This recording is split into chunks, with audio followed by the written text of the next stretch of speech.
దీన్ని మనందరం కూడా ఆలోచించాల్సిన అవసరం ఉంది. అదే మాదిరిగా అధికార యంత్రాంగాన్ని కూడా కోరేది మానవతా దృక్పథంతో ఆలోచించండి. ఆలోచించి సమస్యల పరిష్కారానికి మీరు ముందుకు రండి. అందరం కలిసి పనిచేద్దాం. అందరికీ గౌరవించే విధంగా ఒక వ్యవస్థను తీసుకొస్తామని చెప్పి కూడా నేను మీకు తెలియజేస్తున్నా. December 1 నుంచి నేను కూడా గేర్ మార్చాలనుకుంటున్నా.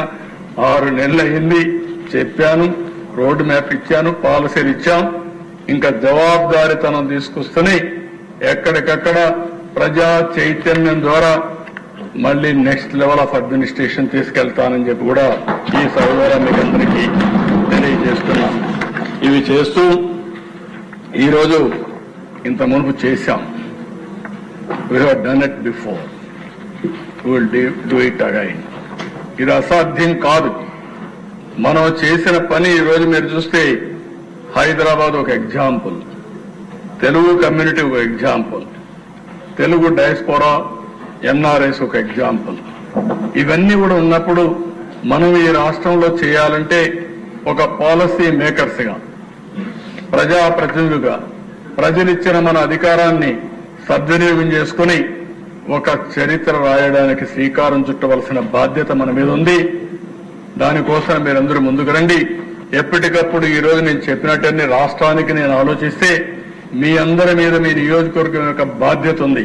నాకు కూడా నా నియోజకవర్గం బాధ్యత కూడా ఉంది. నా నియోజకవర్గాన్ని నేను అభివృద్ధి చేసుకుని రాష్ట్రం కోసం ఒక ప్రణాళిక తయారు చేశాం. ఇక్కడే డిప్యూటీ సీఎం గారు ఈ రోజు లేరు కానీ వారికి కూడా చెప్పాం. జనసేన, బీజేపీ, తెలుగుదేశం శాసనసభ్యులందరూ ఉన్నాం.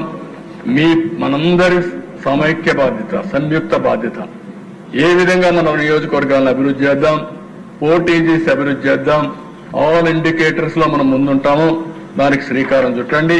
మీకు పూర్తిగా సహకరించే బాధ్యత ఒక లీడర్ గా, మీ యొక్క టీం లీడర్ గా నా బాధ్యత.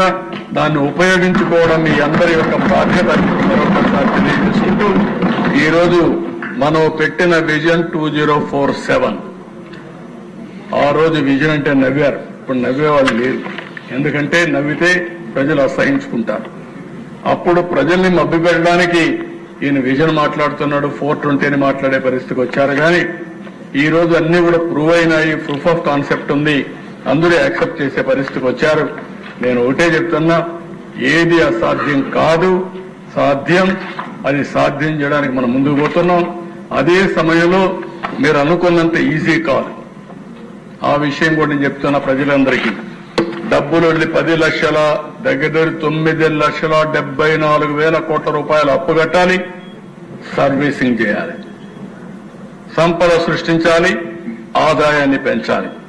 పెంచిన ఆదాయం సూపర్ 6 గాని, అదే సమయంలో మనం ఇచ్చిన ఎన్నికల మేనిఫెస్టోలో ఇచ్చినటువంటి హామీలు గాని నెరవేర్చాలి. మళ్లీ మనం అభివృద్ధికి డబ్బులు ఖర్చు పెడితేనే మళ్ళా సంపద సృష్టిస్తాం. కాబట్టి అంత ఈజీ అని నేను చెప్పను, కానీ అసాధ్యం మాత్రం కాదు. కేంద్రం సహకరించాలి. ఒకప్పుడు మీరు చూస్తే ఏదైతే అమరావతిని పూర్తి చేస్తుంటే ఈ రోజుకి అమరావతిలోనే ఒక 10,000, 15,000 కోట్ల రూపాయల సంవత్సరం ఈ రాష్ట్రానికి ఆదాయం వచ్చేది.